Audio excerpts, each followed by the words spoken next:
One of the biggest reasons players get stuck is because they can't actually see what they're doing wrong. You can practice hard, you can buy the courses, you can watch YouTube tutorials, but if there's even the slightest flaw in your technique or practice approach, you might not notice it until months later and the damage has essentially already been done. So that's why I added the feedback tiers to my Patreon.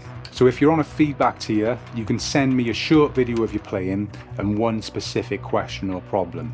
I'll watch it and send you back a private video response showing you what I'm noticing, what to fix first, and how to move forward. It doesn't have to be linked to the weekly lessons either, so it could be picking, muting, speed, phrasing, accuracy, whatever's holding you back, you can use your tokens for that.